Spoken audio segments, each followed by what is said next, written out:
Aksi di flyover Makassar diisi dengan orasi bergantian dari mahasiswa lintas kampus dan warga.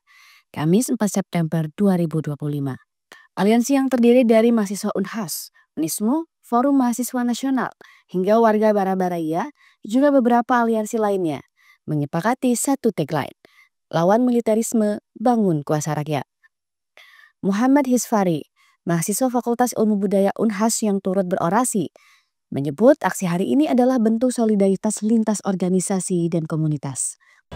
Kami dari Aliansi Mahasiswa Unhas bekerja sama beraliansi dengan beberapa organisasi lain, yaitu seperti Asosiasi Mahasiswa Unismu, Warga Barabaraya, dan juga Komunal, dan juga beberapa organisasi lainnya dari kampus-kampus lain.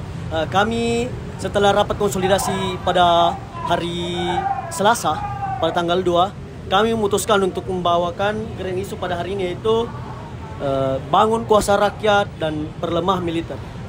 Permintaan kami dan aspirasi masyarakat Indonesia, khususnya Makassar, khususnya warga Barabaraya juga dapat didengarkan oleh pemerintah, walau tanpa harus dengan aksi kekerasan.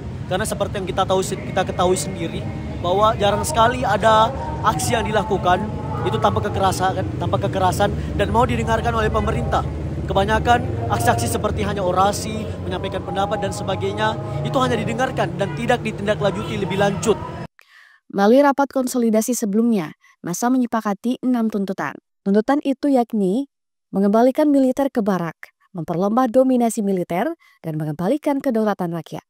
Reformasi DPR RI, perbaikan alokasi anggaran DPR, pengecekan ulang megaproyek MPG, serta mendorong penggusuran warga Barabaraya. Aksi berlangsung tertib dengan pembagian peran dari tim medis, humas, hingga dokumentasi yang diurus oleh setiap organisasi. Selebaran spanduk dan poster terpasang di sejumlah titik, menggambarkan pesan perlawanan dan harapan rakyat. Rizka Fraja, Unhas TV.